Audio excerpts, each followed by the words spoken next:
I'm just waiting to make sure the stream looks okay on my end whenever it loads up.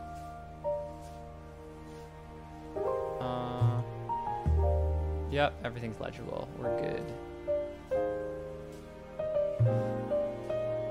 Okay, so I'll give people. I guess I'll give people a few seconds to come in just before we start. No, I have it open.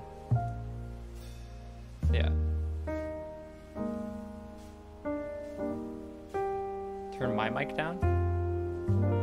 Oh, the music down. Okay. It is down.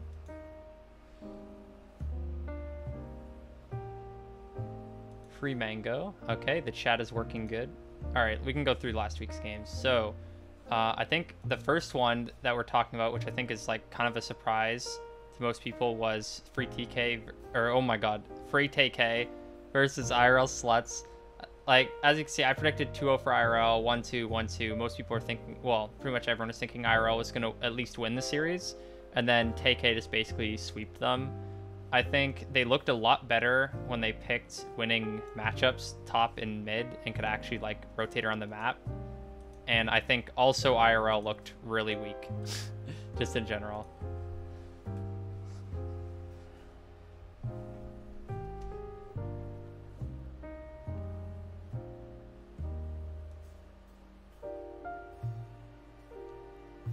Mm-hmm.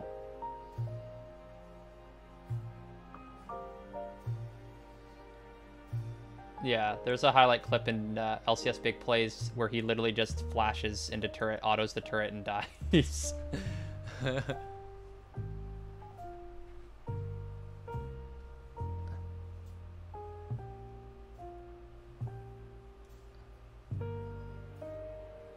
Oh, yeah, you mean like, I just call him Gearson because I don't know how to pronounce that name.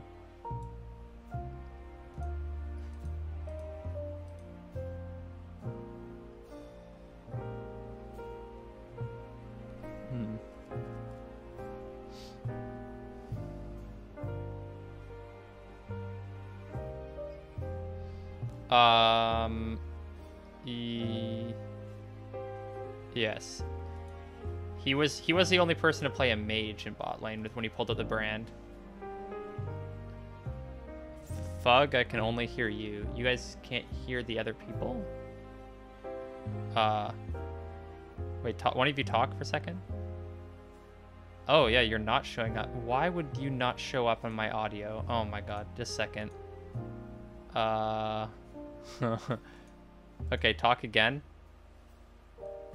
Okay, you're showing up now. Oh my god. Sorry, the new Windows 10 update like destroyed my audio settings.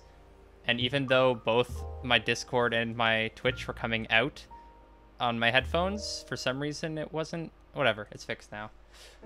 I looked at the levels and saw it go up when you spoke, so you should be able.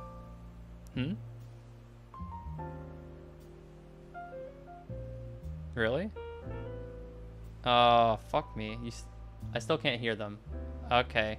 I guess the music just peaked right as you spoke. What? How the hell would it be able to hear some background of my audio but not others? How does that make any sense? Or it isn't linked? I don't know. Fuck, no. Where's your Discord coming out of? Wait. I think I actually fixed it this time. Wait for the stream to say so. Yeah, I got you. Sorry, boys. Windows 10 update, LUL. Yeah, I think. Oh, we're here, boys. Okay, we're here. Okay.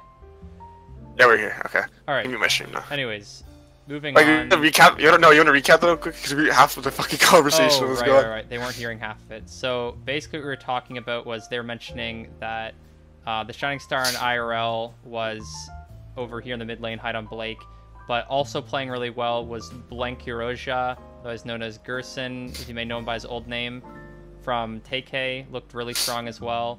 And we were just saying, it wasn't just that TK looked surprisingly good in the 2-0, it was also that IRL kind of fell apart, as is also evident from the massive roster changes they've had since then.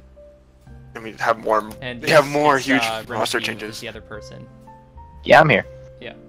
So, moving on to the next one, Rabid Raccoons versus Spell at Chat. pretty much went how most people thought. Everyone thought this would be a 2-0. One thing I will say is it was a lot closer of a 2-0 than I was expecting. I think the main thing was that people were talking about for Rabid Raccoons before was, you know, they're kind of weak in like elo or points or whatever, right? But they've been playing each other a long time and they have pretty good macro. But I thought it was kind of the opposite in this series. I thought their early games were actually pretty solid against Spell It Chat, and then I thought they like really fell apart in mid-game team fighting. Yeah, I was in this game, so I can tell you like our lanes didn't do well at all. We just played the map way better, and it's complete opposite of what you know Rabid Raccoons to be doing, where they would lose lane to everybody, and then mid-game they just come back and know how to play the map, and it just like they fell apart when it came to the mid-game, and it was very close, to be honest with you. It might have just been that they're playing against one of the teams people consider was like a top team, and it's just kind of like nerves setting in from, oh shit, we're like actually have a gold advantage against a top team kind of thing, and then you try and overforce to close out the game and yada yada. I think could have been a case here, but they also picked Nautilus 2 times in a row in 2 different roles. Yeah, the only team to not only pick Nautilus, but also the only team to flex Nautilus. Oh wait, no. Team O picked Nautilus, right? Pretty sure they did. Did they? Oh, okay. I think so. Yeah, let me check. But I'm pretty sure they also picked Nautilus, but yet again, I think Nautilus has its % win rate. So. Yeah, you're right. Teemo picked Nautilus as well. Yeah. So Nautilus has a 0% win rate this week. Unluck. In general. Feels bad. Yeah. Someone going on the next game? Vortex versus Hash. These are 2 teams that had a pretty bad first week, and we're kind of looking to rebound. And Vortex actually did a pretty good job of that. I think pretty much all their lanes looked fairly strong.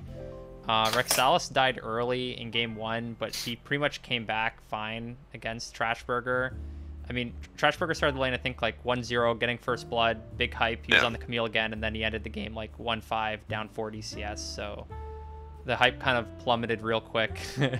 And then the next game was just whatever, tank v tank matchup in the top lane. Not much to say for Rexalis there, but the rest of their map, I think, just in general played solid. Isan looked good. It wasn't Manwalrus, actually. His new support, Cisco, got the Nami both games and was like absolutely insane on Nami, actually. Like bubbles left, right, and center. That was like a huge factor for me as well. That I think they might have actually gotten like a big upgrade in the support position. I'll have to see if Cisco can play more champions than just the Nami, but his Nami was like, damn. Yeah, I want to cut in. Or you go, Rimsky, you go. I was gonna say, this might sound toxic, but I don't want to consider Cisco like a star player yet, because no offense to Hash, but their bot lane isn't that good. So it doesn't really prove too much when you beat them in bot lane. Like, they lost to Ornhub's bot lane. So. Yeah. I mean, to be fair, when you played Ornhub, they did have Manwalrus, right? No, I'm talking about Hash lost to Orange bot lane, which is gold or something. Yeah, no, this... I'm gonna be straightforward. I don't think this was as a rebound game for both these teams. They're both... Everyone considered bottom half. Vortex, I think, would be higher. Hashling being the obvious last place team. We thought this series in general would be closer. You expect the 2-0, but I mean, I think we all assumed that this wasn't a rebound. This is just like kind of like a monkeys throwing shit at each other. Vortex actually looked pretty good though. Like their mid laner had a way better series. Isan finally he was rated really highly last week, and he finally got to like pop off both games this series. Loker looked a lot better. Like, I think in general, Vortex looked cleaner. Like, obviously they're saying they're playing against like a bottom team, but they definitely showed like they're not a bottom team with Hash, right? They kind of separated themselves. We're a middle of the pack team. We can beat these kind of teams, right? Which I think is pretty good for them. A lot more of Hash not reading meta correctly, because I mean, they did play a lot of meta champions, except for maybe Adam playing Fizz and Azir, but I don't think they expected to see a Asol and a Nocturne, sorry, and Talia jungle and Irelia mid. I don't think they expected that they would be playing against something like that, and the team would pull it out on them like the week of all these changes coming out. And I think they're just behind in the meta when they played Kog'Maw, Karma, Azir in the same game. That's just like not doing your homework if you don't expect those picks. Yeah, I mean, the Graves and Ornn looked like okay. The Graves got kind of behind in CS. I think Ornn is like the only champion they picked that's still like super meta that actually looked good that they played. I think Freshburger, like, it's kind of his staple champion, the Ornn. He looked fine on it, but like an Ornn's not really gonna solo carry a game for you. So him looking like pretty good on the Ornn didn't really mean anything for their team, right? When he didn't have anyone to play around with, his mid laner being so far behind in 0-6 and his ADC being down like whatever 50-60 CS, whatever it was at the end of the game. Yeah. I think they lost a pick, man. They picked, Azir, Kog'Maw, Karma in the same roster. No double tank line or anything, like no Alistar, no jungle tank for Kog'Maw to sit behind. And then game 1 they picked Trundle against really no tank, because I mean Renekton doesn't go tanky anymore. So he had no one to steal stats from, and it was just kind of like a lost cause for that jungler to do anything. Yeah. Moving on to the next series, Ornhub versus Jabezus. I think this is Timo, come on. Or yeah, sorry, I have it correct in the next one. Oh, it's actually not updated here. Whatever, Awkward. We'll fix it later. Anyways, Timo versus Jabezus ended up being not a real 0-2 or 2-0, whatever you want to call it. The actual, like, it was actually like a 1-0, and basically Timo just showed up late, so they had to forfeit a game. But yeah, the actual one game they played, I don't know if Timo was just really tilted, but they did not look very good. They swapped Overrate bot, which was really hype actually, because they put him on a carry. So it was Overrate on Irelia and Hamlet in the mid lane, right? And then Overrate was actually like, I think it was like 2-0-2 early game, like really popping off bot lane with Forever Alone. But my big surprise to me was Hamlet looked pretty weak without getting camped by Overrate. Like, Hamlet kind of just got abused by Charlie. Yeah, Svensson came mid a couple of times, and actually Hamlet was up in CS and I believe kills in the early game. And then Charlie with Ropey was able to just like kind of tame Svensson and Hamlet. Like, Svensson doesn't have the same pressure as Overrate does in the jungle, especially like mid lane, like the duo synergy with Hamlet. So Hamlet gets this early game lead and then kind of just loses it because Ropey and Charlie are going to be on him. Svensson doesn't really know what to do. I mean, like, and then I don't think he was really that up in CS. Just a quick point out, Charlie was actually up 120 CS at the end of the game over Hamlet. This is literally what happens was, like, after the couple early ganks and like the early like 2v1, Ropey was just mid. Ropey's like, here, this is my home, I'm gonna stay here. Yeah. And Charlie gets a couple kills on it, and Ropey's like, alright, later.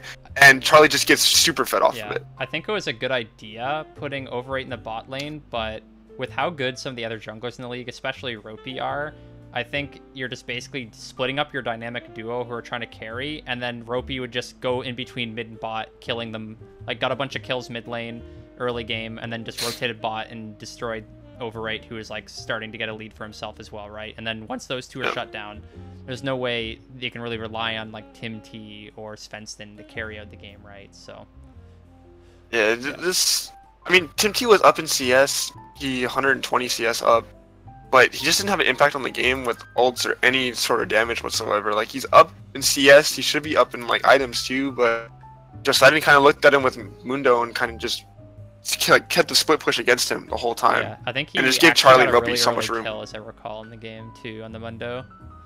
Yeah. Yeah, and then it's just unfortunate. Moving on to the last game of the series was Gothboy Click versus Desolate, which is the series I played in. It basically went as expected. This is kind of like Spell It Chat versus Raccoons, only a lot more as anticipated. Desolate's with Hash, kind of bottom team, not much expectations. And then they just got like 20-minute game twice, and that's basically it. I don't know, not much to really say about the series, I don't think. I scrimmed with Desolate when they were looking for a jungler, and this jungler they picked up definitely isn't what they needed. The top, like, all lanes lost. Their bot lane looked really, really, really bad against Drowsy powerfully, which is, in my opinion, insane. Because I still think Drowsy's like one of the worst AD carries in the league, and if you're looking bad against Drowsy, then you're going to be looking bad against everyone else. Well, the jungler they used this week isn't who they intended to use. He's a sub. Yeah. Well, there was a little poaching going on. Agree that he was definitely a substitute. He could only play Kayn and Trundle, and we just banned Kayn every game, so he had to play Trundle.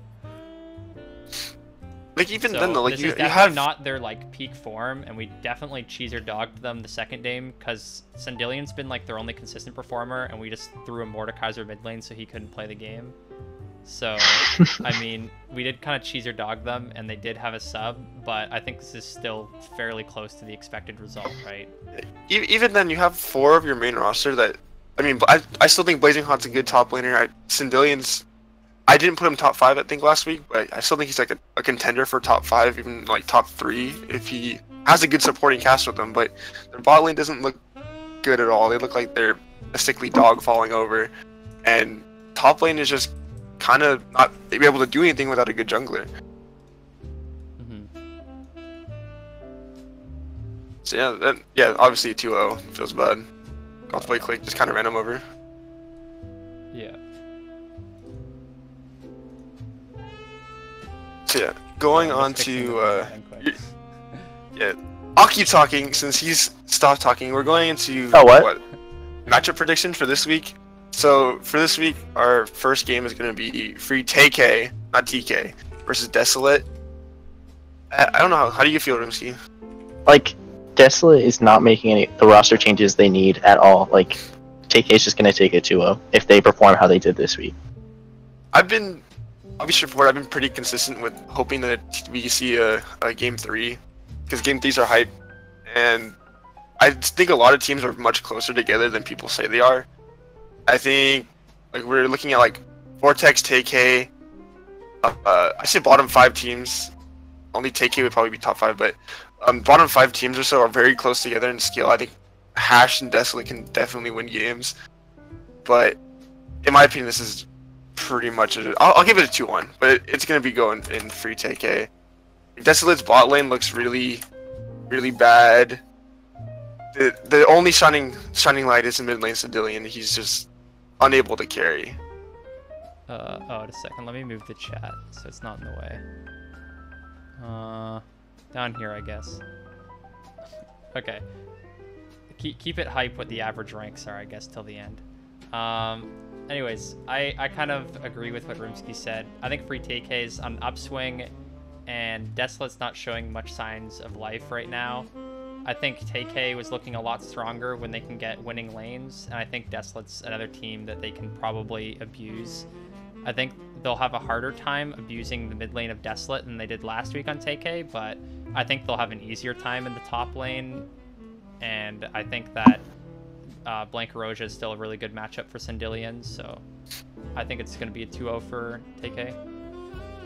Pronounced it right. Going on to our next game will be Gothboy Clique versus Timo. I'll be straightforward. I love my boys in Pornhub 2.0 or Timo, whatever you want to call them, overrating Hamlet, but this is, in my opinion, a very obvious 2-0. The Gothboy Clique looks very strong, and you have 3 gold players on your team. Their support's very good, but your AD carry and your top laner not. So yeah, I think this is a really quick 2-0.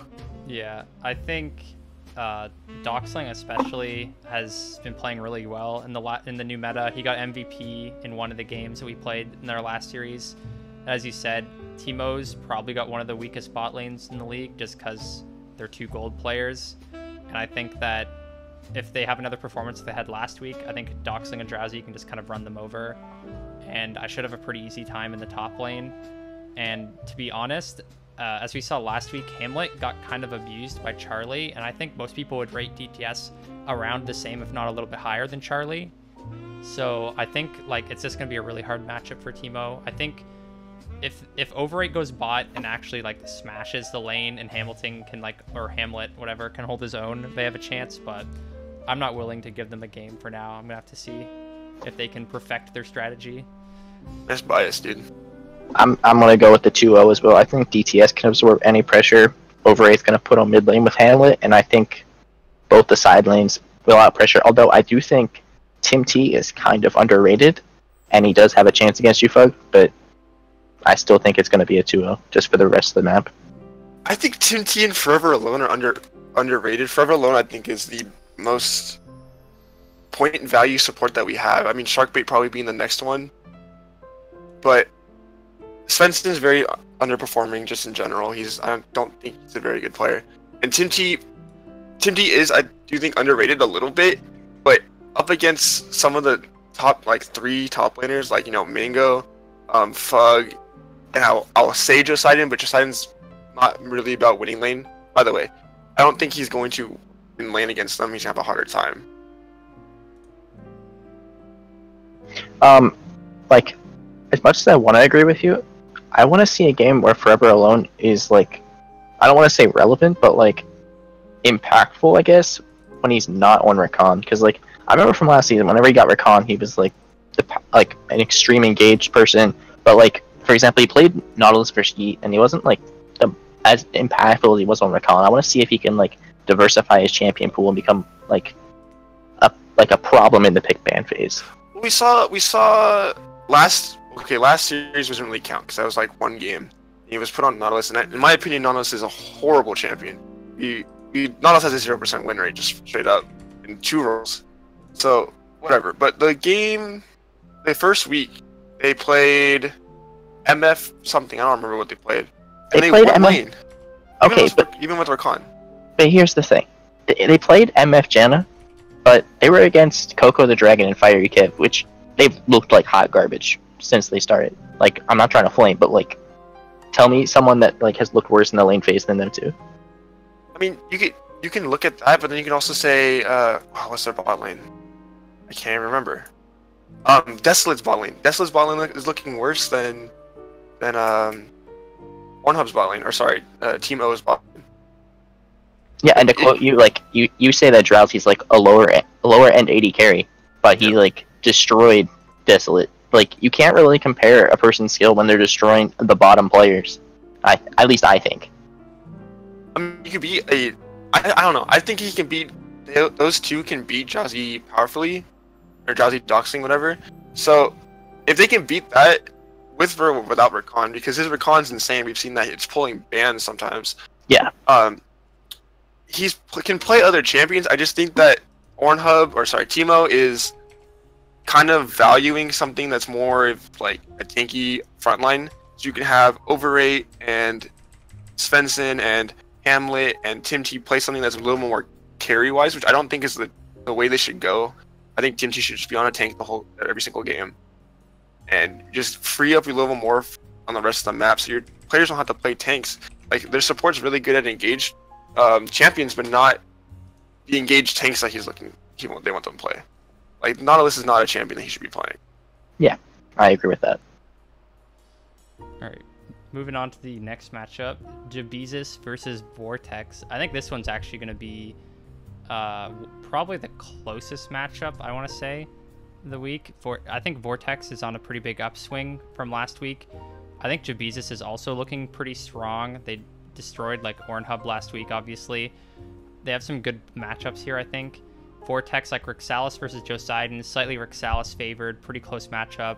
Loker versus Ropey, Ropey favored.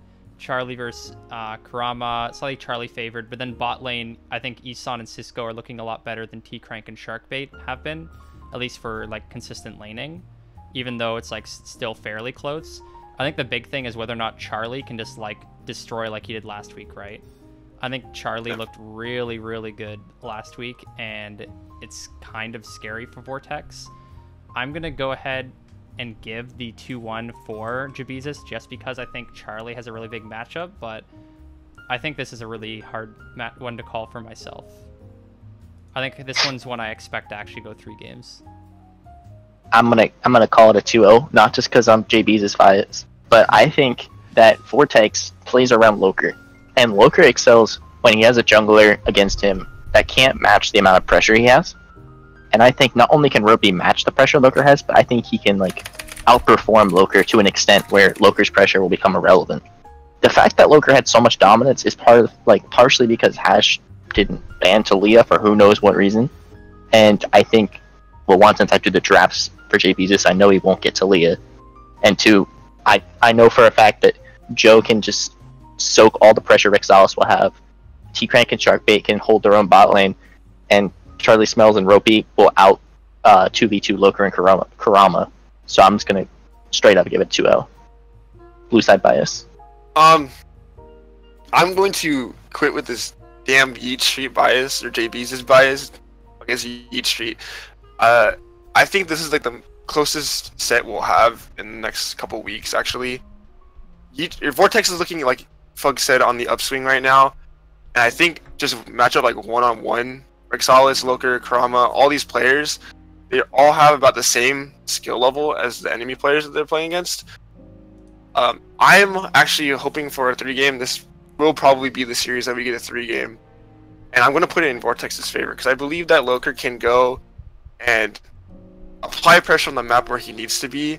And Ropey and Charlie Smalls definitely look great, but I think T-Crank with Sharkbait isn't looking as solid as we would kind of want him to play. And Josidon's just going to be consistent. He's going to be there.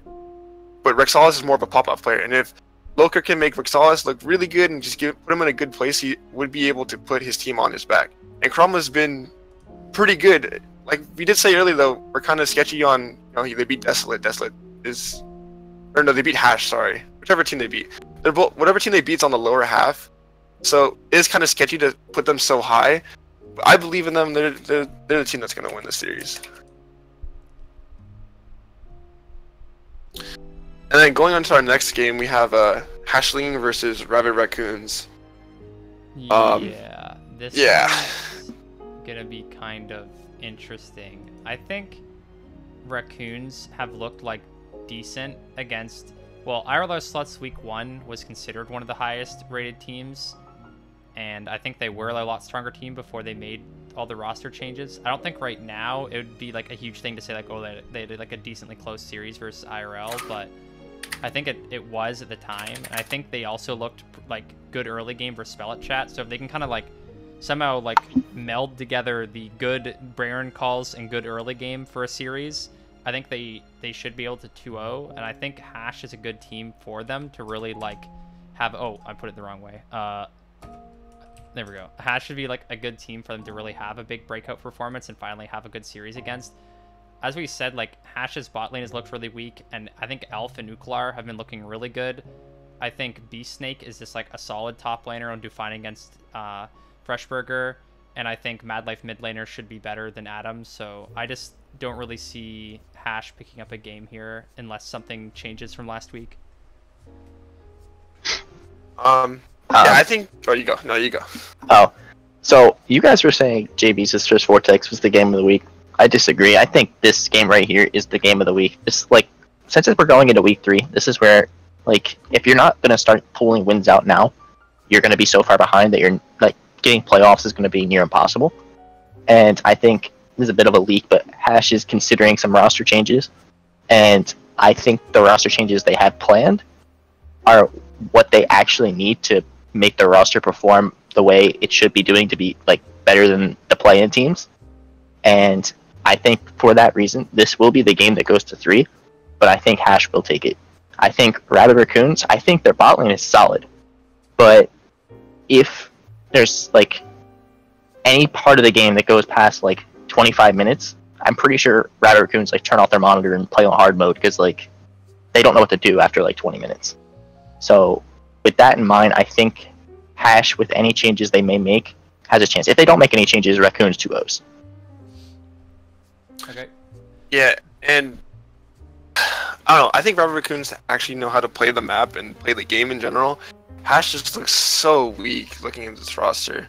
They don't know what they're doing in picks and bans. They don't know what they're doing on the map. They don't know what they're doing in lanes, and it's a little sad to watch. Yeah, I think this next one is going to be the same thing I put for every Spell It Chat game, which is a 2-0. I think until someone kind of shows a great deal of like weakness in Spell It Chat, I'm not going to be too convinced. I think they definitely had a shaky performance against Rabid Raccoons last week, but I also think Rabid Raccoons is a team that is pretty similar in skill and IRL slots, and I think that they kind of destroyed them in the macro front last week, Spell It Chat. So I think IRL, especially with how many roster changes they're making, are probably going to have shaky comms coming this next week, considering they just replaced like 3 players, and then they replaced 2 players right before that, just in between these 2 weeks, and then Nahor isn't allowed to play, so they have a sub support, and I'm like just trying to imagine like their comms, and like I don't know. I feel like they're not gonna have much time to play together, and it's just kind of a team that's been thrown together. Their players may end up being really good, and they could surprise me, but I'm just not expecting a very clean comms coming up from IRL, and I think Spell It Chat's macro, even if they have like a weak early game again, is just gonna carry them through 2-0. I just want to point out that I was on IRL, and I know the comms already, and I know players, and I love Alex. Alex is literally my best friend, but he's a little bit of a tilter, and I think we know how to win bot lane. So I'm gonna put this. I've been putting like every series like 2-1. I think it's gonna be game 3. I think this will be a game 3. We'll win this one. Their Spell It Chat will win, just because even though we haven't played as long, we've been with a roster that's played at least enough with each other. Like I played with Mango, a bunch of players have played together, and this team that they've put together has not played together at all. Not to mention that some of these players, from what I've heard, are going on vacation too, so they're gonna have even more subs to play with. That's what I've heard earlier before I left for a couple hours. But from what I heard is that they're gonna have a couple subs because I think 2 of their players are going on vacation. So it'll be definitely interesting to watch. I think it'll be closer because they do have some really good players, just looking at stats wise. But even then, I think it'll pull out. Yeah, just to answer a question from the chat, the chat overlay is basically just for people watching in the VOD in case we answer any questions, so they know who the hell we're talking to. But it is kind of, I don't know where to put it right now, so I'm just turning it off just because I have too much shit on the screen, and I'm just blocking stuff wherever I put it. So whatever. Anyway, sorry. Go ahead, Rimsky. For this series, like I'm taking into account the roster changes that occurred for Sluts, and the fact that Nahor is not allowed to play in the Week 3 game. And I don't see, like, he doesn't have a sub support right now, and I don't see anyone like that's a free agent that's like good enough to have an effect on bot lane enough to make Astrus and his E-Girl like hurt. And I don't think Yoshi can handle Mango, and but jungle and mid are just unknowns. And the fact all these roster changes came out, I think it's just a clean 2-0 for Spell It Chat, as long as they don't turn their brains off for the first 15 minutes of the game like they did versus Raccoons. Ryan is not playing, or is he swapping roles? Or who? He is swapping from Joseph top to AD carry. He's playing AD carry. Oh, okay. So he's doing what Mango dreams of doing. He knows the play. Like he can play everything. He's played every single role, I think, except for mid lane in Prophecy Cup. I've seen him play every single team or every single role on a Diamond Plus team before and play it well. So I know he's a good player, but I don't know. I don't think Nahor is that good anymore. And he's not playing either, right? No, I don't think so. I think Puff is playing. Yeah, and Puff's bad, so I mean I didn't say that. Come on. All right, moving on to our power rankings. I think most of us did during the matchup predictions. We can take a peek at what the average rankings are right now. So let's start from the bottom, by the way. Here in a second. Let me sort this out. Sort range by J. There we go. All right. Whoa. So for the first. Is that right? That doesn't look right. Wait. How did this? The second. This did not sort correctly. What the fuck? That's weird. A to Z, sort by column J. What the Still fuck wrong. is going on?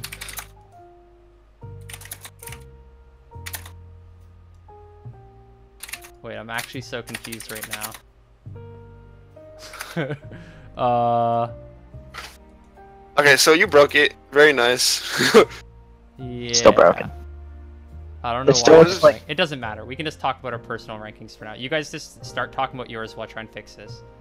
Go, Rimsky, go. Go through start from the bottom. the bottom. I think Desolate being bottom is obvious since they refuse to make roster changes. I think Rabbit Raccoons, I think that's the only one, like, everything from, I'm gonna say Sluts to Raccoon is, like, very close to me. I think Raccoons, like I said before, if they get past 20 minutes, they don't know what they're doing that much. Like, just how Spell It Chat, like, abused them after 20 minutes and just destroyed them because they didn't, it looked like they didn't know what they were doing. I could be wrong. Anyways, moving on. Hashling being there, that's, like, if they do make the roster changes that I talked to their captain about. And if not, I put them below Raccoons. Moving up, Vortex, they looked really solid versus Hash. I think that's a little generous putting them that high. I think if I were to like do this again, Vortex would be. Well, actually, I put Vortex there because they beat Hash, and I think someone would flame me if I put them below any lower. Sluts, they have no synergy, so that's why I put them there. I think this is just trying to be as unbiased as possible. I think for the series last week, if JBeezus and Team O actually played the 2 games, I think it would have went to 3 games, because if I'm being honest, we don't have like a bot lane that was ready for the meta, and the Aurelia threw us off. But of course, the 80 carries, once you get past like 30 minutes, they're worth more than having a bruiser bot lane, because you can't push as hard without it. As you keep going up, TK's there because they looked solid this week, but I want to see how they do next week before I value them even more, because actually they have Desolate this week, so I don't think this match really matters. Again, if Desolate makes roster changes, I can reevaluate them. JB's is biased, they're third. I just think we do have some work to do to become a top 2 team. Spell It Chat looked very weak in the early game. Raccoons were able to abuse them, but then Gas was able to like 1v9 basically and win them that game. And GBC has looked solid all season, so there's no reason for them not to be top 2. And I just think they have a better understanding of how to play the early game than Spell It Chat, so they'll be able to snowball it to a victory. Oof. Alright, so mine starts off with, at the very bottom in 10th place, we got Hash Slinging Slashers. I think they're the team that looks the worst, excluding Desolate. But I think if Desolate kind of pulls it together, once they find a jungler, they can be a better team. Whereas Hash Slinging has their roster, and Rimsky said that there is going to be changes. I don't know what the changes are going to be, but I'm going off of what we see right now. I still think Freshburger, as promising as I believe him to be, he could be a really good top laner, just doesn't know how to be a good top laner. So he's kind of getting rolled over. And the rest of the team just kind of follows suit. So I just think Hash Slinging's going to be bottom, Desolate's a little bit above, just as long as Desolate gets a jungler. Team O, I believe, could shake up this ranking. I'm only putting them so low because they had such a... They didn't show up to a game. Something real quick? Sorry, we just got hosted by Lol Darkstar Gaming for 14 viewers. Thank you very much, good sir. Thanks, love you. I put Teemo 3rd place. I believe they could be higher, but just at the showing of the one game that we saw this last week, they looked so like they didn't know what they were doing. They looked like they were all over the map. Their brains were scattered. Or Overrate playing AD carry was really awkward too. He got a lead early, but she didn't know what he was like to translate into later. And Svensson just did not know what he was doing in the jungle. So as long as they don't do that again, they'll have a much better time. And then next I have Vortex. Vortex does have a solid roster, and they did look good against who'd they play again? Against Hash Slinging, but I mean Hash Slinging is a bottom tier team. We said they're probably like 9th to 10th, to be honest with you. So I put them at 7th because they could be better. Yet again, like I think from Team O to Free TK, this is all a toss-up in my opinion. All these teams could be swing up at some point, and they can go down. But I think Vortex has a better roster than Team O, and they can play better as a team. They just are having they're struggling a little bit against the better teams. Raccoons, yet again, it's actually the same exact thing as Vortex. I think they have a solid roster. They could play really well together, just kind of struggling when it comes to executing what they need to do. I know that Demon Monkey, Alf, and Nuggler are very, very good players. They just kind of have a little bit weaker solo laners. So we'll have to see how Demon Monkey can help their laners get to that point where they can win games. But I still think they have a solid roster, and if they know how to play the map, they can go up. Yeah. IRL Sluts, I want to love them because I love Alex, yet again, my best friend, but I can't put them high enough because they have a different roster every week, and I haven't seen them play as a team. They're kind of just outskilling players, and so you go against a team that is going to play the map better, which I think the top 4 teams that I have are going to play the map better. They just won't win.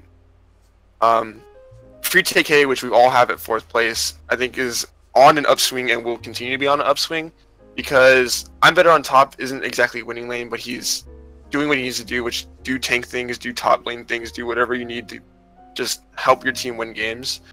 Snuff and Muffin seems to know where to be on the map for the most part, and Gerson's making mid laners look pretty bad.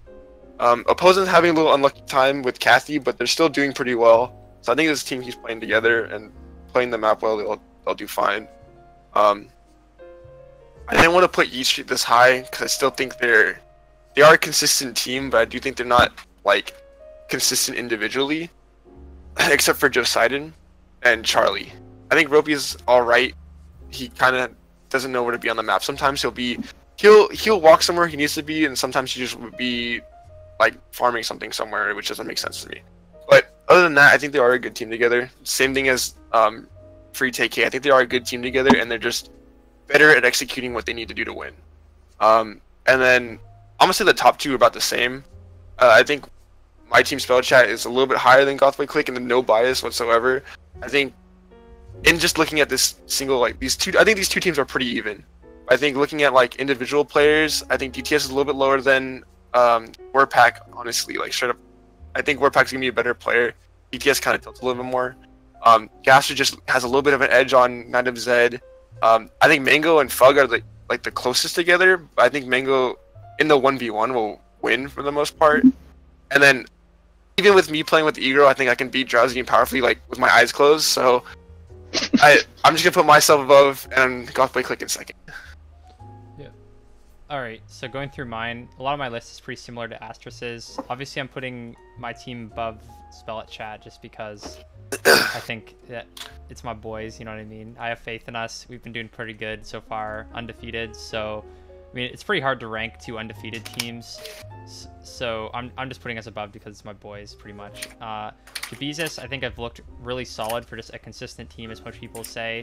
I think Charlie had an amazing week last week. I think T-Crank's always been really good. I think Ropey's probably top 3. I think Joe's probably one of the most consistent top laners, people say. So I think you really want to rate consistency in a league like this. It's like just a lot of people that haven't been used to team environments or new players coming in pretty often. So I think consistency and stable rosters is something that's really valued.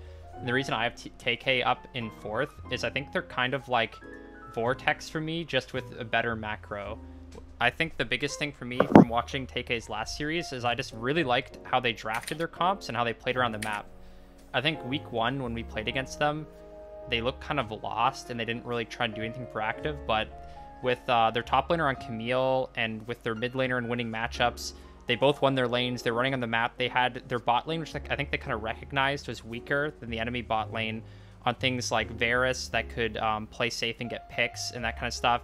And then they were, even though their bot lane was getting out pressured early game, I think they just rotated and played around them better and ended up kind of just funneling resources into their bot really efficiently with the Camille and with other roaming from mid lane. And yeah, I just really liked their macro play, so that's why I have them there. Vortex I have a lot higher than you guys, and it's just because I think from what I've seen from their team, they have a lot of players that have been together a long time, and I think they just have like a better roster in general than both Raccoons and IRL Sluts. Obviously, IRL Sluts has made some massive roster changes we've talked about. I don't know the players very well that are on their team right now, so I'm not going to speak too much of it, which is why I have them low. I tend to rate unknown quantities below where they probably actually are, just because unless someone until I see someone play, I don't like to rate them highly at least. So that's why I have IRL Sluts below those 2 teams. I think Rabid Raccoons have been looking okay, even though they've been losing a lot of their games. I think Team O has been on a downswing, especially after last week. I think they're just kind of desperately trying out stuff. I think you need to kind of go back to how they played more in week 1, and I think they're having more success with that. I think it was a good novelty, but if you can't snowball and close out the game through like an early game advantage mid and ADC position, it's not going to happen. I think we've said enough about Hashlinging and Desolate, right? I think Hash just has a problem with they don't know who to play through. They've tried to play through Trashburger, but when they put him on tanks, it's not really going to work, and they don't have a team environment that's really set up to let him split push efficiently. And I just think they kind of have an awkward roster. I think if they get a carry player that can provide some more pressure for him to do what he wants top lane, if he wants to play the Camille or something, or someone who he can tank for, then I think it'll be a better roster. But yeah. Anyways, let's move on to the top 5 in every role. You want to start? We should start with support. We've done top both times. Let's start with support this time. Sure. So Rimsky, you go first. Yeah. You just copy Let me paste it. Yeah. Wherever you want to start, 1 or 5, your choice. I think it's probably easier to start Ja- 1 because 5 is a weird ass number to start with. Ooh, if we're starting 1. Ooh. I don't even know who, you know what, I'm gonna be bold with this one. I'm putting Nuggler number 1. Him and Alf together just have had like the most pressure in the bot lane, basically in the entire league, in my opinion. Like the amount of solo kills, or I guess duo kills, that happened bot lane this week was insane by them. The amount of pressure they had over Astrus was, yeah, like there was no contest in that lane. Mm-hmm. That's all I gotta say. We don't just like go through everyone does it first and keep going down. Sure. Yeah, you go next then. Here we go. So I'm gonna put Cisco. I was gonna put Uklar, but Cisco played really, really well in the game against Hash, and he looked like probably the best support that we had in the league. Uklar being number 2 in my opinion, but like being the only one that rivals him. He made the Hash thinking bot lane like really bad, which yet again we are playing against a team that's definitely bottom 9-10, but. He looked super strong, and that's, I mean, I don't think anyone else rivals him there, at least for this week. Yeah, I think my support powerfully also had a really good performance, especially the Alistair game.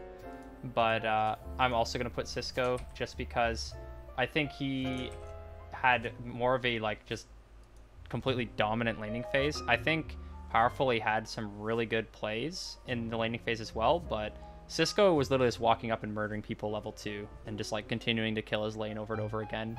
It was a pretty nutty performance. If Cisco can keep it up, I think he'll stay up very high in the top 5. Go ahead, Rimsky. Number 2. Burger King, what lettuce?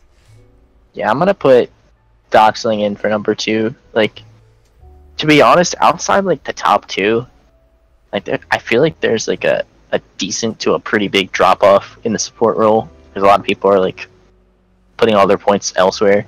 So I think Doxling shines as a player because everyone else is such a lower rank. Not saying he's a bad player, but like he's just it's showing. Easier to shine in the support role than say the jungle role, for example. Yeah, exactly. Go ahead, Astrus.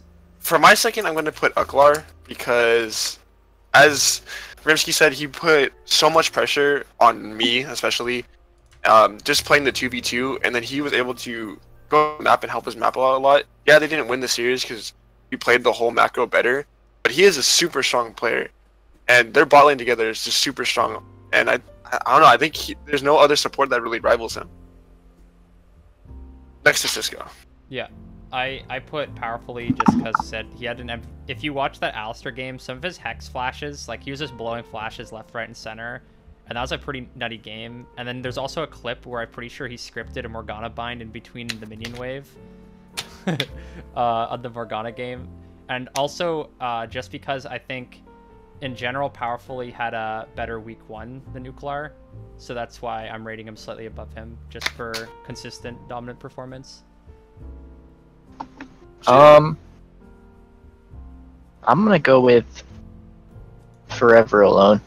Not because of this week's performance, but just as a player in general, like, just for his points, I think he's extremely underrated, and, like, not that he's on the level of the other 2, I think he can get there, but I still think if he gets more champions that he's as comfortable as he is on Rakan, I think he's gonna be, like, a staple in the league. Unfortunately, as much as I want to put other players here, I'm going to put Powerfully. He played so well in the series this week, and he is, even though I hate to say it, he is a pretty good support, like probably, like I said, top 3 here. The rest of the supports kind of drop off a little bit, and he had, like I said, he had a really good last series, so he's 3rd, I guess. Yeah, I'm putting Uklar down for pretty much the same reasons you guys said. Their team hasn't been winning, but him and Alf have been kind of a shining star. And I think a lot of people can agree, especially with the ADC nerfs, that if your ADC is coming out of lane with a shit ton of kills, it's probably because your support's really good. So with how many kills Alf has been getting in lane, I think Nuggler is a big candidate for top 3 support for me. I'm gonna show my bias here and put Sharkbait next. You can't really see the strength he has just by watching his gameplay, but as his coach, I can say he brings a lot to the table in terms of like communication and preparation for games. And like I think that's a valuable skill that rank does not show. Like for example, he's the one that scouted the level 1 Team O does, and we were able to abuse it and get first blood with some cheese. And I think with how like important it is to snowball the game, his insight brings a lot more to the table than raw skill. Okay. I'll agree with that. Fourth, I'm going to put Forever Alone. I still think he's probably the best point value support we have. Sharkbait rivaling it, but I still don't think Sharkbait's that good in my opinion. But Forever Alone, he has the potential to be like the #1 support. Last season he was a champion. He played really well with me, especially, but he could play well. He just doesn't have the, I would say, resources. I guess that's the word I'll use. Resources to play well. And I think if he was given a little more freedom on what to play, not Nautilus especially, he could be a top 2 support. Yeah, I'm going to go ahead and put Forever Alone as well, just because even though, okay, he only played 1 game last week, so it's a little harder to rate him, but I think he played like fine in the series. As I said, they were ahead early game bot lane, and they were playing like a cheese lane, so it's pretty good on him to like adapt to like the Aurelia matchup like pretty quickly and pick that up. I also think in his week 1 performance, when he was laning with Svensson and they had the MF lane, I think he played really good both those games as well. So I'm willing to put Forever Alone up there. I think he has to work on his mid game a bit, because he does get caught out sometimes and seems a little bit more lost outside of laning phase, but I think his laning's really solid. So for number 5, I'm gonna be straight up, I didn't watch Vortex's, but from what I've heard, Cisco is great. And I want to see Cisco play versus a better bot lane and show how good he or she actually is, so that I can more fairly rate them. Yeah, but for now, since yeah, since it's like an unknown, since it's unknown like Fug does, I'm gonna put it a little bit lower. But that's about it. All right. For me, as much as I hate to put this, I'm putting Nahor. I think Nahor is probably one of the most like mechanically skilled supports in the league. I'd say maybe Cisco is up there too, but I think he has had a lot of problems because he has played with a different roster every week, and probably played with a different roster every scrim, to be honest with you. So he's having a little bit of trouble being able to win lanes. I mean, we saw Notorious Gad kind of int the last series, so he's having a little trouble there. But I still think he's a mechanically good support, and he's always like willing to help everyone on the map. So I think he's still a top 5 support, because I think the rest of them kind of fall off a little bit, but he's just not up to the par as the rest of the supports on this list. Yeah, I'm going to put...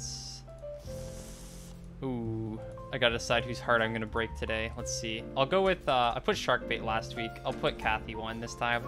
I think TK had a lot better performance, and even though I said they did seem to have the weaker bot lane, I think they played safe, like, well in lane, and I think they played the engages really well when their team rotated down bot lane, and their late game rotations were really nice. So I think a lot of that's usually dedicated to the support, and from what I've heard, their old support was their shot caller, so I'm pretty sure it's not opposed in just leading her around and telling her what to do. So I'm gonna go ahead and rate Kathy number 5. So we're gonna go on to AD carries now. Do I start this one again, or someone else? Yeah, start? we'll just start. You know, I can start if you want. I mean, it looks visually pleasing if you start, but... Alright, I can start then. I think for number 5, I'm gonna put we're starting for 5 now. That's what I like to hear. Yeah, switch it up. I'm putting Notorious Gad number 5, because, like, he looked great in week 1, and I think most of you put him like, yeah, you all put him number 1 last week. Yeah. But this week he just entered. But I still think he's a good player, and I still think he deserves to be like recognized for his play. But I think he needs to shape it up, or he drops out of top 5. If wait, he's not even in the league anymore. Yeah. He's going to ship it up on a new team if he decides to rejoin the Discord server.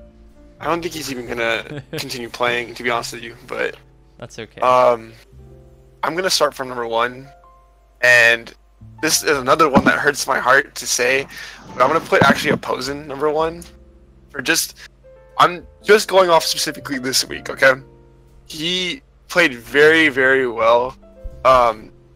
Against, I can't even think of who my brain's so fried today. Against Desolate, yeah, yet again having this like unfortunate trapdoor where you're playing against a bad team, but he looked super, super strong bot lane. And like I said, I mean, I played against him in I think CL qualifiers. No, it was in Peak Cup qualifiers last season. I made him go 0-11 on Lucian. Whatever. He comes back and he plays very, very well. So he's number 1 for me. Yeah, my number 1 I'm gonna put is actually Isan. I think him and Cisco both looked really good, and I think he was like a big part of why Vortex had such a big rebound this week. And I think he just played super solid in lane. Not too much more to say about that. His performance last week especially, which is a big reason I want to bump him up. Even though they went 0-2 last week, I think he was like a big stand-up performer of someone who still played really good in their series and was still playing well in lane. And that was without Cisco. That was with their old support Man Walrus. So he's played super good with both supports, and I think that just shows like his own personal laning must be really strong. It's not all just Cisco, so that's why I'm putting him number 1 this week. I'll go back to going back to number 1 and head back down. But yeah, I'm up Alf number 1, just because him and Nuggler again looked amazing this week, and I think if anyone was sleeping on Alf before, their eyes better be open now, because that guy's here to stay, and he's gonna shit on you. Like, him and his support just know what they're doing down there. So for my number 2, in my opinion, this is where it gets hard because the AD carry pool is very close, in my opinion. I think last week we had a much more obvious. I mean, I'm gonna be honest with you, Rhino and Svensson definitely are. No, Rhino, Svensson, and Coco the Dragon are definitely not anywhere in the top 5 list. The rest of the 7 are pretty damn close. So I'm actually going to put. I'm gonna put T-Crank second. I think he is a consistent player, and yeah, he got a little unlucky by the. Oh wait, no, he played Teemo. Yes, he got unlucky by the Irelia. I was a little bit scared. Irelia is gonna run at you and kill you. But after that, they kind of just like played the map really well, and T-Crank was playing consistent enough just to like play, AD carry, just do damage. And weeks before, he does the same thing. He's just able to be consistent for his team. And I think compared to the other AD carries, not every other carry is like consistent rock. So he has to be second, in my opinion. Yeah, for my second place, I'm gonna go ahead and put. I'm gonna put Astrus just from playing against him before. I think Astrus is like pretty solid ADC, pretty good laning, pretty good late game, and I think this is his first week with playing with this team, so I want to base like a huge amount off his performance this week, but I think he still did play really good. I think this was a kind of down week for Werpack and Mango Ray, who were just kind of running around the map, and then they just kind of suddenly like won 2 team fights, and especially with Mango in a tank the first game they played, I think a lot of that came down to Astrus just playing well in team fights and keeping up in CS and having a pretty good laning phase to pull them through the weaker early game they had, so that's why I'm putting him up there. I flashed in 1v4 versus like, wait, okay, you know what, I'll take it. Number 2, I'm gonna show some bias again and put T-Crank. Even though I'm gonna take the blame for the Aurelia because I did not expect that. But his misfortune ults in the later stages of the game were like perfect, and even with the deficit, he made his positioning the best it could be. And I think once T-Crank gets a better hand on the meta, and he'll be probably the best AD carry again. But right now, I think Alf just outperforms him in the bot lane. So for mine, I'm gonna put. Man, for mine, I'm gonna put for third. I'm gonna put Drowsy. I think he, as well, I hate talking about these players and saying how bad they are, and then you look back at the games and they're like, well, they played really well. Damn. So I think Drowsy and Powerfully, in my opinion, biased opinion, I think they're bad. But if you're looking at stats, you're looking at wins, who played well, they are playing both very well. And Drowsy is kind of like a T-Crank from what the last 2 weeks we've seen. He's, maybe getting a lead bot lane, but he's playing consistent. He's being a damage source for his team, and he's doing what AD carry needs to do. So he's playing on the same level that T-Crank has been playing for the past however many seasons. So I mean, I don't think there's any other carry that could be in the top 3 compared to him. All right, moving on to my third one, I'm gonna put Elf. I think he played really solid. Him and Uklar have been kind of the shining stars of their team. I think now they have Demon Monkey as well, they might be able to start looking a lot stronger. But yeah, I think Alf has just been really consistent laner for damage and putting out numbers and playing well consistently in lane. So that's why I'm putting him number 3. Who was I gonna? Oh yeah, Posen's my number 3 because he's the only one besides Overate, which we're not going to talk about that one. But he's the only one that actually pulled out something that wasn't an AD carry bot lane, and he looked really good on it. And the only reason I'm not rating him higher is because I'm not sure if it was him playing well or a Notorious Gad straight up inting. And if he continues to perform well, then yeah, he can move up. But I need to see if it was him or Gad. For my number 4, I have to put Alf. Alf he's been he's the same thing as Drowsy, just a little bit less when it comes to being a consistent damage source later on. You see it in the Spell Chat games, he kind of just knew that he was going to get dived every single fight, and he didn't know what to do with it. But outside of that, I think he is, yet again, another consistent rock for his team. Him and Nuggler are very the shining lights for the rest of the team. The rest of the team kind of looking a little sketchy. But he is, again, one of those consistent AD carries that just can deal damage. Just has a little bit less consistency than the rest of the ranking in the top 3. So for my next one, I'm going to put Opposin up next, just because I think he adapted to the meta really nice, as people said, and he played the new meta, ADC in quotation marks, the brand really well, and kind of surprised the enemy team who hadn't adapted as well. The only reason I'm not putting my ADC Drowsy up as high as Astrus has him is just because we kind of got Lucian 2 games in a row, who I think is probably the best ADC right now.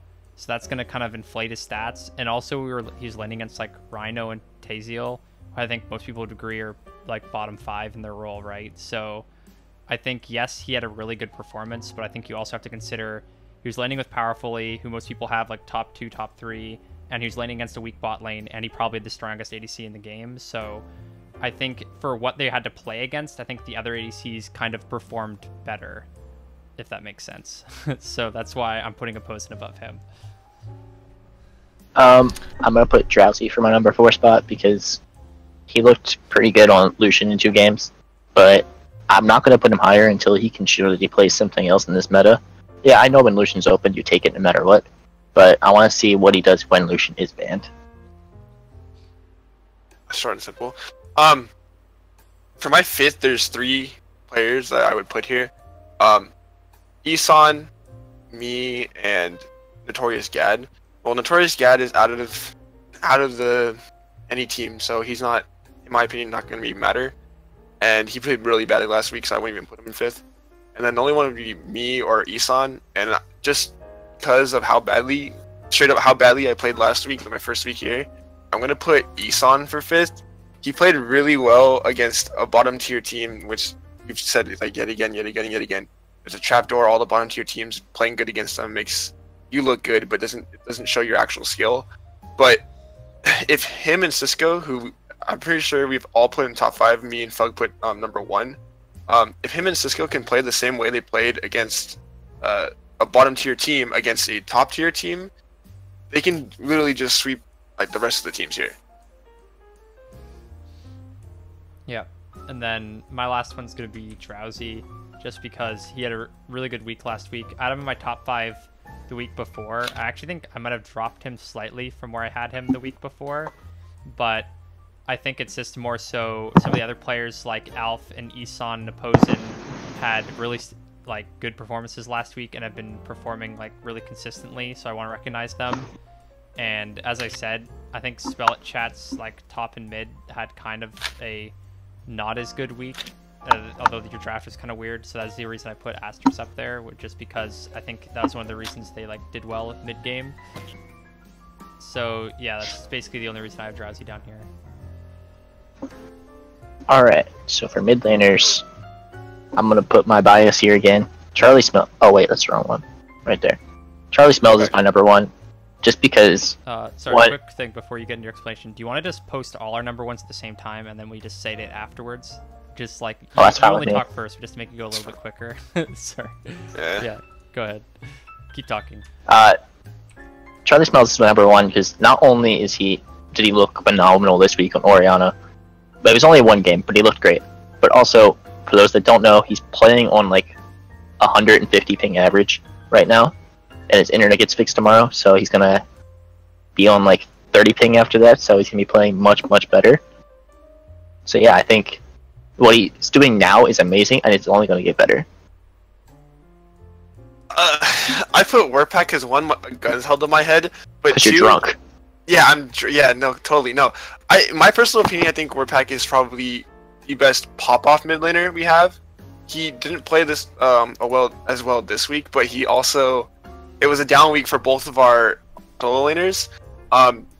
Maybe not on the same par as Charlie Smells and some of the other like lower mid laner or lower team mid laners like Gerson, Sindillion, but when it comes to playing with the whole team and being as like one, I think Warpack's a better fit.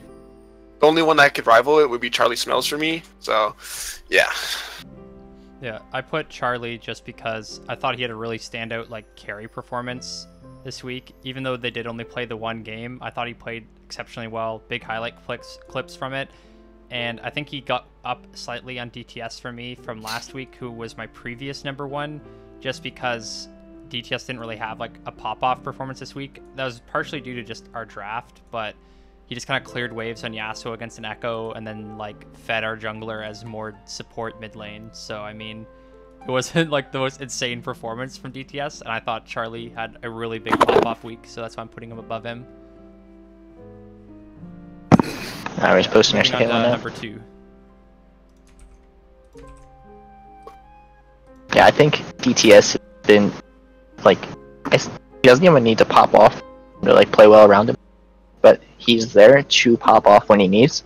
Also, his diversity in his picks, like even though he's a straight virgin for picking Mordekaiser mid with the targets and shit, it shows that he's able to adapt to the meta, and that just shows how strong of a player DTS actually is. And for me, I put Charlie because I think Warpack's a better pop-off player and has more of ability to carry games. Charlie is like consistent and could probably beat every other mid laner in this tournament, including Warpack. But I don't think that he has the ability to carry games as hard as Warpack could. Yeah, and then I put DTS 2 just kind of, he was my number 1 mid laner from last week, and I think, as he said, he showed he can play a variety of styles. He can be the support if his team needs him to be, and he can recognize when his other lanes are doing well and when to play back. I just think I wanted to recognize Charlie for having a really big week, so that's why I put him above him. Alright. So for a third... Wait a second. Well, he was able to show how strong he is when he gets the advantage and is able to play. I'm not sure if that's a comfort champion for him, or if it's just he felt like it. But he looked amazing on that Lissandra, so...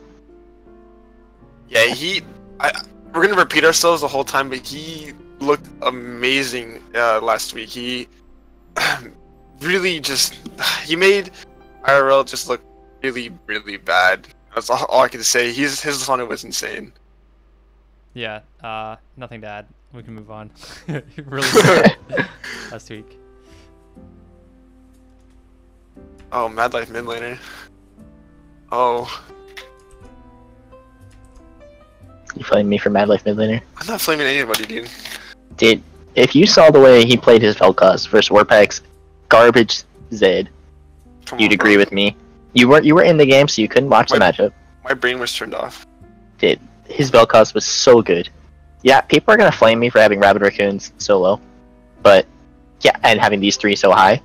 But it's because they turn their brains off after lane phase. Like their lane phase is good, and also their top and jungler are weak. But I'm not gonna go into that right now. I'm done. For DTS, I think he's another player like Charlie, like Warpack, like Blanky. They can all four of these players can solo carry games. I think DTS has a little bit of an ego, and this is me looking at Chad ready to get flamed, but he has a bit of an ego and a bit of a tilt factor, which puts him a little bit lower than the rest of the players, but he's easily a top 2, even like ranked number 1 player. Yeah, for me, I think Kurama just had a super good week.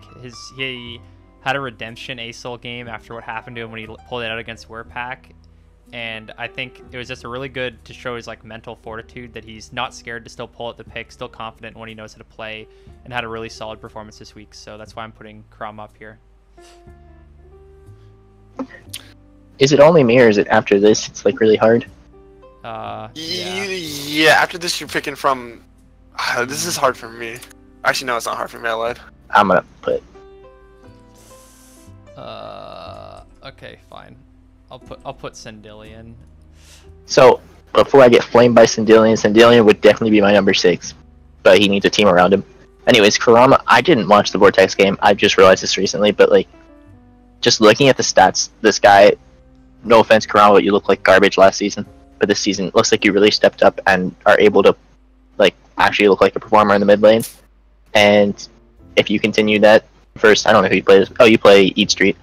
Yeah, if you can hold your own against Charlie Smells, then you're going up on this ranking. But number 5 is safe place for you right now. I think Sandillion is the best.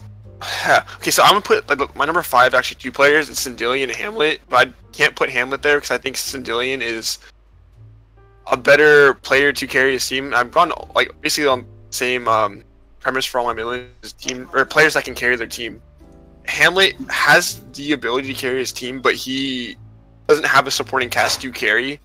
And Sandillion could possibly, you literally just, you get a jungler, any jungler, pick up some D5 player, D whatever. You get a jungler that can knows how to play junglers, like any jungler other than Trundle and what was it, Kayn. And Sandillion could be just insane. He could be able to carry games. Yeah, I think for me at least, this is kind of a week where I think that having, or oh my god, I can't fucking, sorry, brain fart. Hamlet, that's the person I was thinking of. I think Hamlet had kind of a weak lane, and I think before he's had weak lanes, and I think this has kind of showed how much he kind of relies on his synergy with Overrate to really create advantages mid to late game. And he doesn't really create laning phase. At least I have yet to see him create a big laning phase advantage on his own. Even when they had Svensson jungling for him, they had him like trying to camp mid. And even though Hamlet's probably a better late game player and probably a big shot caller for his team, I think Sandillion's like laning has just looked better. And considering both the teams have been looking like pretty weak recently, I think that it's looking more positive for Sandillion last week than it was looking positive for Hamlet. So that's why I'm putting him up there. So for jungle... Oh shit. Yeah, no. You don't have a shotgun to your head. Oh shit.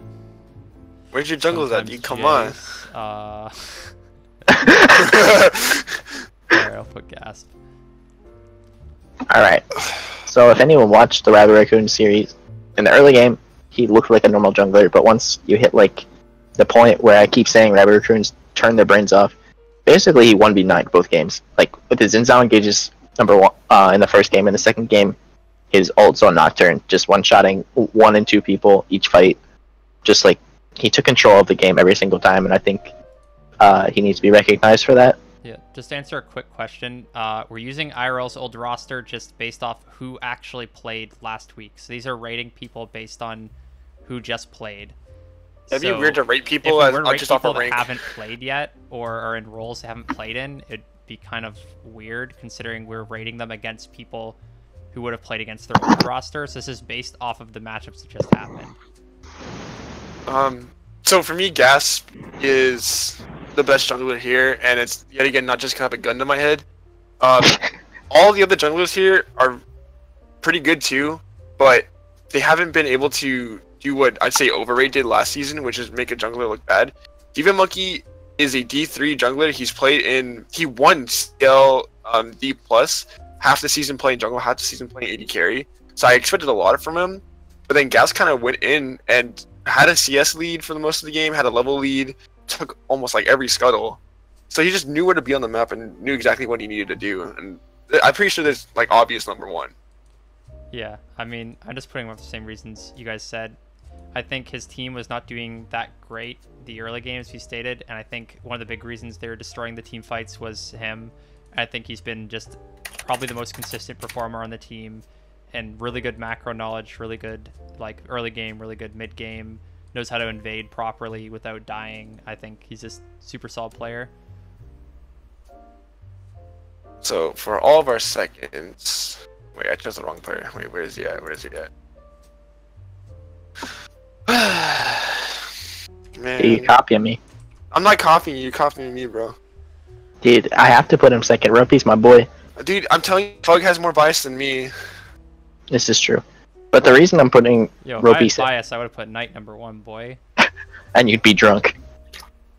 But But that's true. Ropey's number 2 because he carried the early game for Yeet, or JB's, sorry, and he's continuing to show up in all the matches. And I think he's only played Xin Zhao so far, but I want to see if anyone makes him play anything else.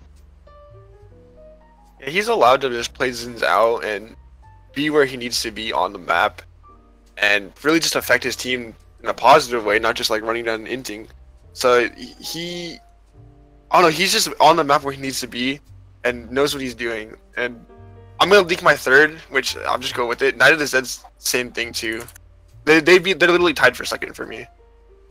Yeah, I have So ties. I have Zed above Ropey just because Zed's been pulling up more, right? So Zed's shown the Xin Zhao. He's played 2 Xin Zhao games. He showed the Graves 307 big Graves game. We did the like support mid feed him strategy. He played it super good, carried out the game.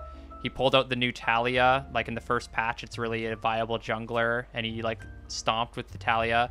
Obviously, he was playing against like sometimes Jace, who's a substitute jungler. He only doesn't really main the role, right? Like, it's obviously a pretty weak matchup for him, but it doesn't deny the fact that I think Zed played super good, and Ropey, I don't want to discredit him, but I just think that Zed's shown more styles. Where's my number 3? Number 3. Yeah, I think it's an obvious top 3 for the league, and I think all the reasons for Night of the Zed were mostly covered by Fug. I think, actually, yeah, I think there's a bit of overvaluement of Knight because he got fed all that farm and he looks so good. But I feel like if Ropey was given all the farm, he could do the same thing, if not more. So I think I put Ropey a little bit higher because he does give off a lot of resources to Charlie, and it just helps Charlie get, like we saw in the last series. Charlie just kind of went and got some resources, started farming up a little bit, and started just killing Hamlet and killing people on the map. And Ropey is just a supporting cast. Yet again, he was on the map everywhere, but he helped Charlie get to that point. Where now that Zed's going and just having like really, really good solo performances, and he has a better, I'd say, pressure cast. Like his team has more pressure on the map compared to Ropey. Like T-Crank and their bot lane's has a little bit less consistent, like aggressive pressure than Night of the Zed has with like ETS and Fug. So I think Night of the Zed's just a little bit lower just because Ropey will give up CS to help the rest of his team win, where neither Zed wants to like solo carry, in my opinion. What is this top lane? I'm seeing. I saw it on stream. Rimsky. What is that top lane? Yeah, don't worry about it.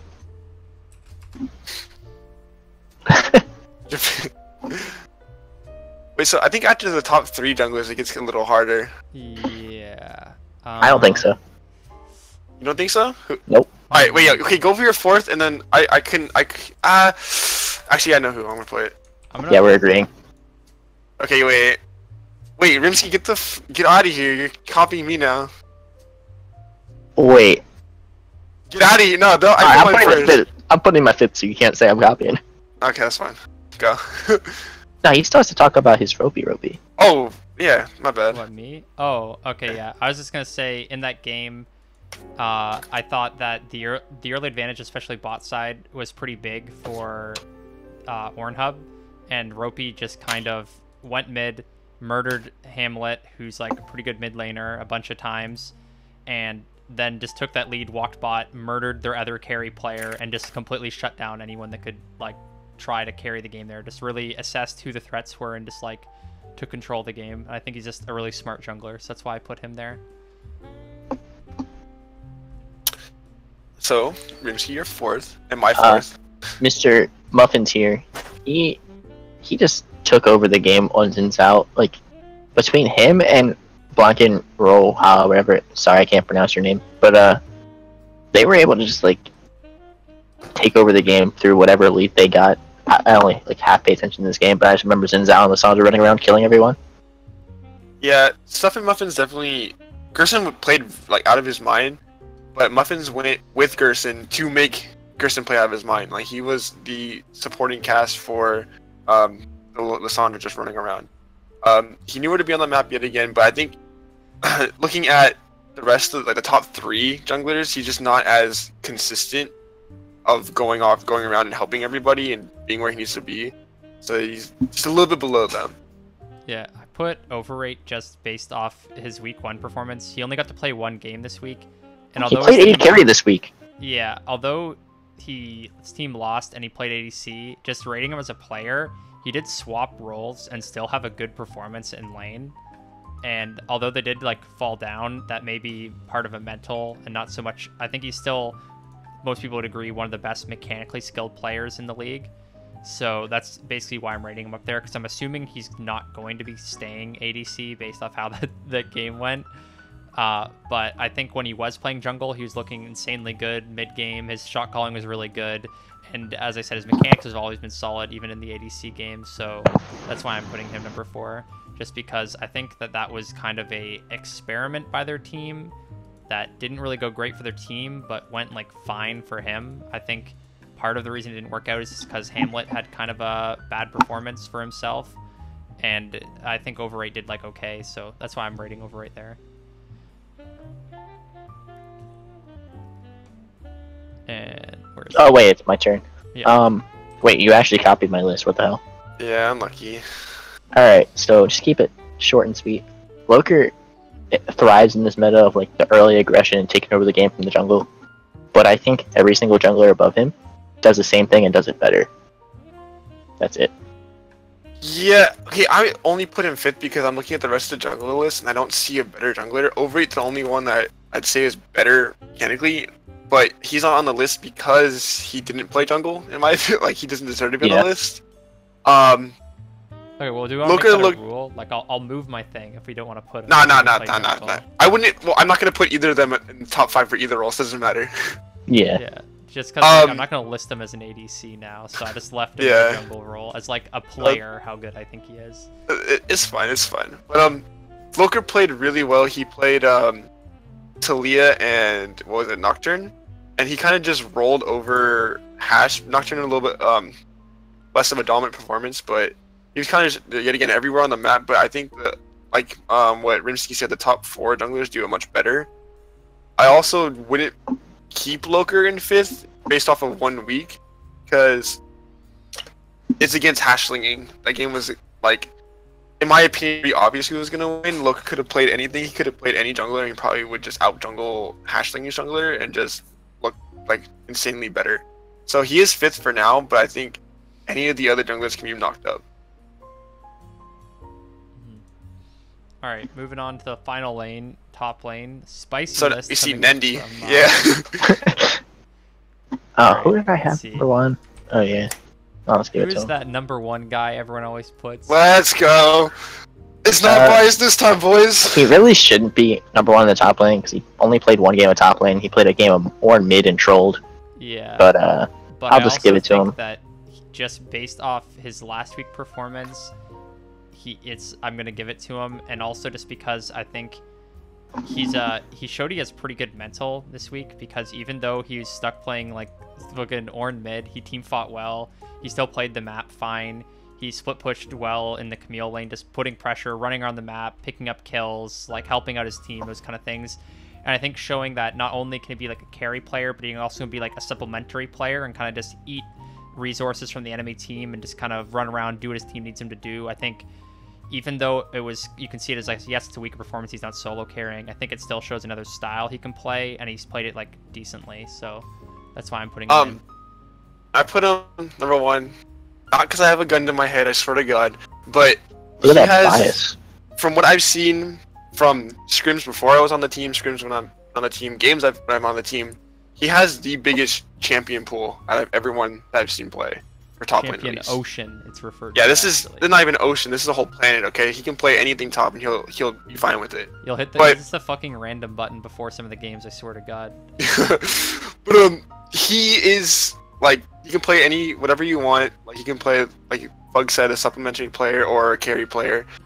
But I think the biggest thing for me is the fact that he straight up just like won us, we'll spell it chat, the game with the 4-man Ornn ult. Like, if we were behind that game and he hits that big Ornn ult and we literally just went off of it. Yeah, let's not talk about the time when he missed his own Ornn ult though. Let's not talk. He hit the E button, okay? So it was a little unlucky, big fat finger, but that's all I'm saying. I saw him dash, and I saw it not going, and I'm like, wait a minute, that's not the right ability. Yeah, he a little bit of fat finger. That's all I'm saying. But other than that, that Ornn ult literally won the game. So all I'm saying is, number 1. Yeah. All right, moving on to number 2. Pretty sure this is kind of obvious. I put Fug second because he told me if I didn't, he wouldn't let me on the show again. But he also, I don't think right. Blazington's a bad player, and he made him look useless. On like, when I think of Blazington, I think of like the fighter type champions.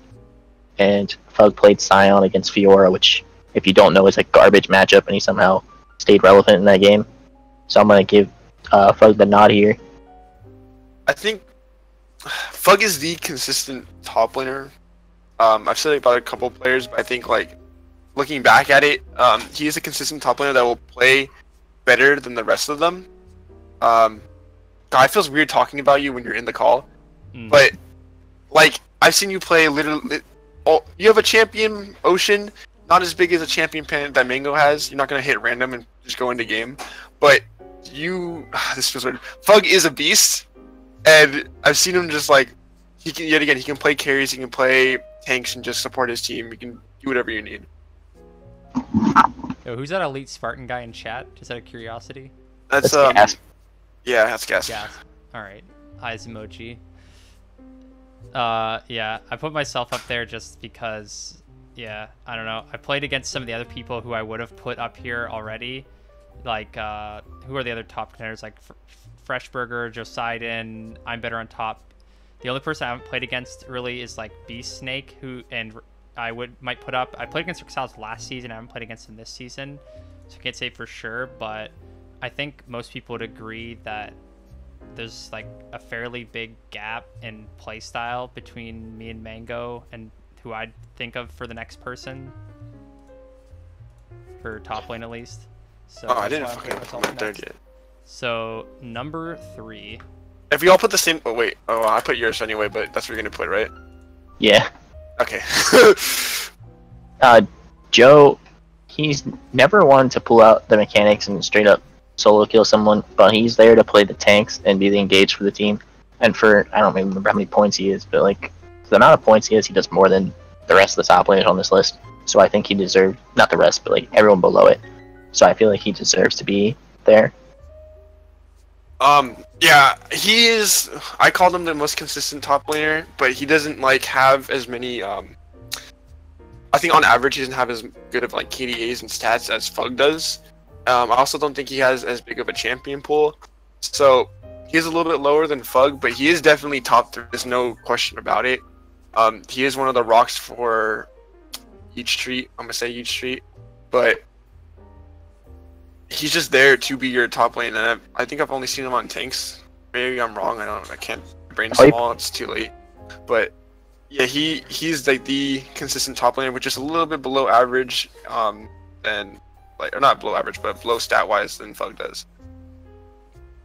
Yeah, I put I'm better on top just because I think in week 1 he didn't play like awful. He just kind of played tanks 2 games and just kind of sat in lane, and then his lanes didn't do that great, and he's just kind of like didn't do anything right. But it's not like he like was hard inting that series, right? And then I think this week when he's on a carry, he was like winning lane, up CS, getting good roams off, good collapses, really nice macro, split pushing well. I think obviously he only played the Camille, so I don't want to like go crazy on saying he's like gonna stay number 3, but I think if I'm going through the list on other top laners that I think have carry potential, I think the only other person I'd say is maybe Rexalis outside of him, and I think I'm better on top just has looked the best on carries outside of like Mango Ray and myself, so that's why I'm putting him number 3 just for that factor. This is where it gets hard for me. I have a lot of problems, and anything after the top 3, like in my opinion, it's very obvious. But for 4, I'm so fucking lost. You guys can start talking. I'm thinking. Says top 3 is obvious. Puts Warpack number 1. No, top 3 for top lane, okay? And like, Warpack's whatever. I'm not gonna get into it. I'm pretty sure he's the only person that's number 1 and doesn't appear on anyone else's list. Come on. Anyways, I'm putting Rexalis because like the way he just dismantled Freshburger in that first game, even though Freshburger had the early solo kill. Yeah, he's gonna flame. He's already flaming me on Discord DMs. But I don't care. Freshburger got outplayed in that game. And the second game, I don't remember what happened, so I don't really know what to say. But Rexalis was also solid last season, so I feel like I'm gonna give him the nod, especially for his last season performance. Fug talk before me. I'm still thinking. Okay, I put Joseidon just because I think out of the remaining top laners, he's the only person that's had like really consistent performances so far. I think Rexalis had a week, like kind of rougher week 1. He looked a lot better this series and a lot more consistent versus Freshburger. And then again, Freshburger looked a lot less consistent this week, so he's kind of the inverse of Rexalis. And then Beast Snake has looked like, I want to say he's good, like he has good stat lines, but it doesn't feel like he's like really carrying his team the game, you know what I mean? So I just want to put Joseidon up there as like, this is a guy that you can just put in the top lane, rely on him, known quantity, solid player. So that's what I'm putting. So I made up my mind. I'm putting better on top for 4th. In my opinion, he's really after the top 3 for me. I think it gets really hard to choose who's 4th and 5th. But I'm better on top's probably the best out of everyone that's there because he's a little shaky, and yeah, Free TK played what? They played IRL. Am I right? Yes. Yeah. Yes. They played IRL, which IRL was kind of struggling because they had a new roster, and Notorious. Well, they didn't have a new roster. They had Fat Rat, and Fat Rat's so bad. So I'm gonna put him there because he was able to just like take over the top lane and take over the rest of the map. With Camille. I forget who he played game 1, but Camille. I know that he played Camille 2 games. Yeah, I'm pretty sure. Oops. So he plays Camille 2 games and he goes, runs over Fat Rat and goes over the rest of the map. So he knows what he's doing, but I think it's because IRL is probably a lower bottom 5 team now, and if he can play to the same standards as against like better teams, he'll be definitely like top 4, 100%. But other than that, he's kind of shaky for me. Just number 5 for here is where it got hard for me.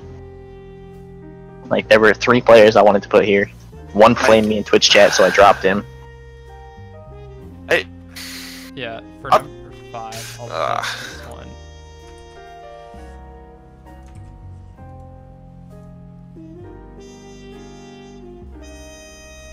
You want just talk about your guys in number 5. Okay. I'm still choosing again.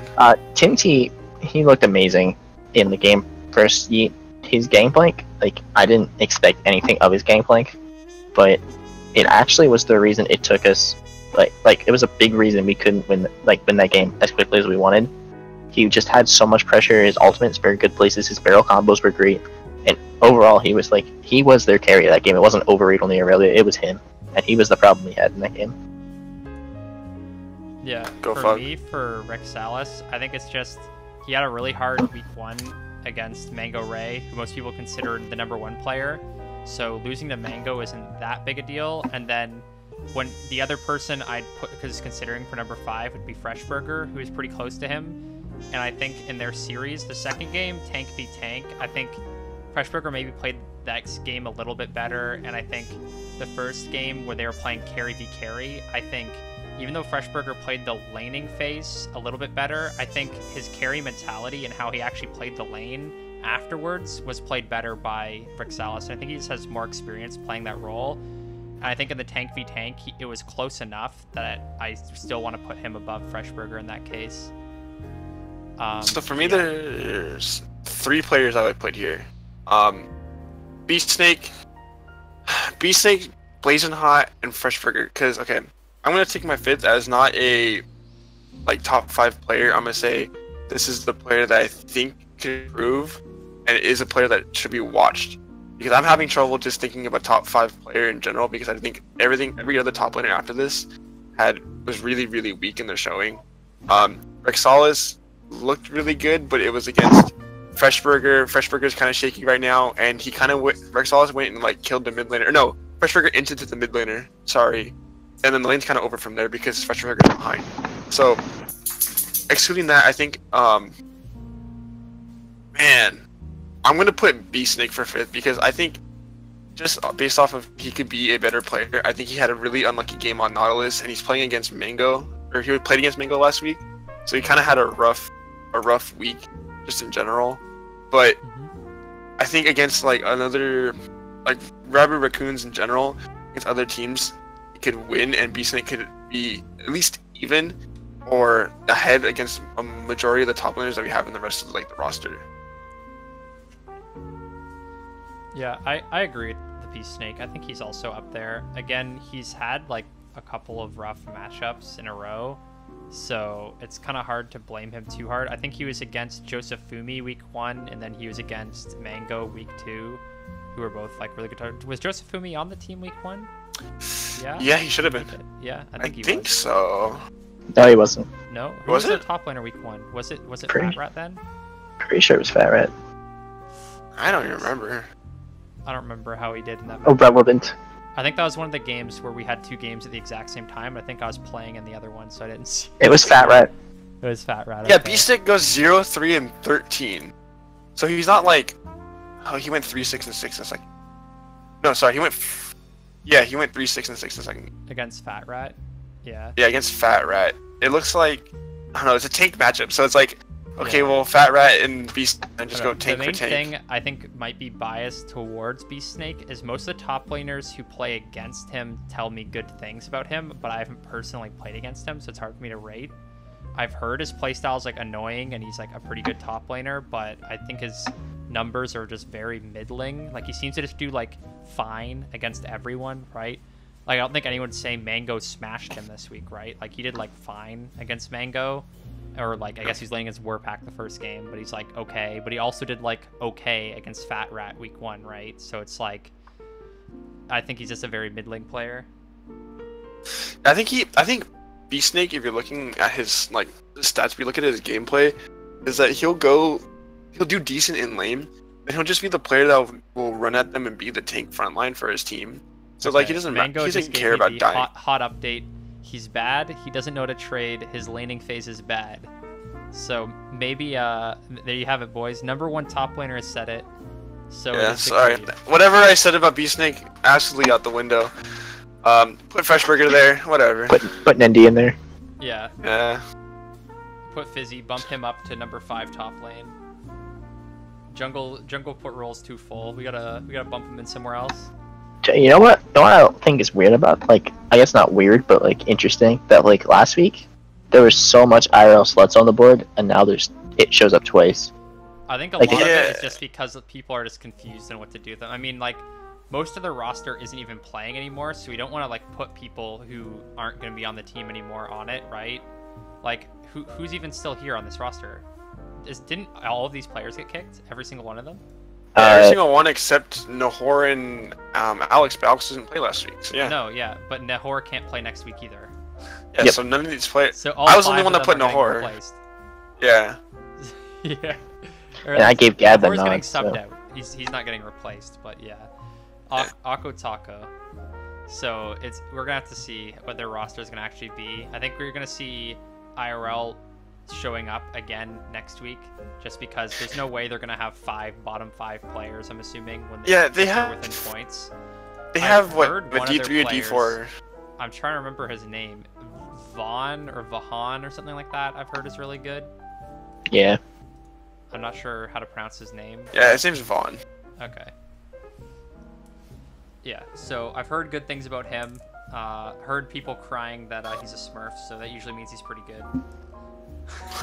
No, he's been investigating. He's clean. No, in I case know. anyone's wondering. I'm just memeing that when you see Yeah. people in Gen chat crying about someone, then you usually know they're probably pretty good. But That's yeah, bad. I think that does it pretty much for this week. I'm Awesome. pretty happy for the most part with where I put everyone. Probably shouldn't have put Astrus in top ADC, but Just wanted bad. to put my boy in there. So Damn. he's with me. Yeah, put you second, man. After I heard your guys' arguments after I put him second, I'm like, damn, maybe you guys are right. It's I just should- bad. I didn't even put myself top 5, so. Maybe I should have had T Crank up there. I'm thinking, but No, we're good off of that one. Hey. All right, wait, Astrus, you have him number 2, and you're saying he I don't know what shouldn't you're be on talking there. about. What the hell? I'm No, switching me I out. couldn't remember how his name was spelled. DTS. It's not that I don't know how to pronounce Vaughn. I couldn't remember how his name was spelled. I just remember it as VAU something N. Yeah, I'm gonna keep flaming you, Astrus. Warpack is not number 1.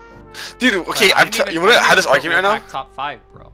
You wanna have this Yeah, argument right yeah. now? Alright, let's go. So, I based off of my mid list, based off of who can solo carry their team, the only one that could have a same performance as Warpack is Charlie Smells.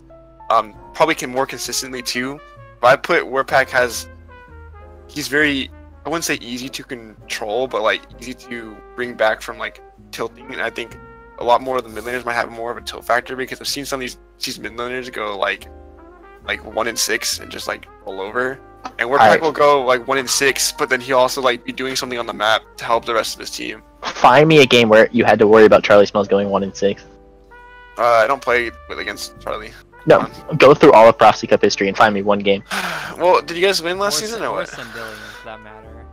Even though Sandillion's like 5th in like 2 of our lists, I feel like Sandillion's more consistent than Warpack. I feel, I don't know, like you look at, looking at the teams too, I still think Charlie Smells has like problems when you're looking at like bot lane for his team and just siding a little bit, because those 3 players are not like carry players. Like T-Crank is obviously 80 carry player, but he's not like one to just, okay, I'm gonna win lane, push my advantage everywhere. He's gonna, okay, well, I'm gonna sit back and farm. Wait, so your argument is that Warpack's a better player because his side lanes can carry him better?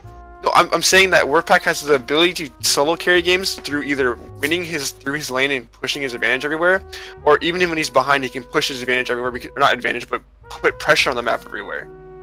Where Charlie Smells, what I've seen is he will get help to win lane or win lane, whatever, but he will push his advantage everywhere, but I haven't seen him like make the, what's the word? Solo push to go. Wait, Yeah.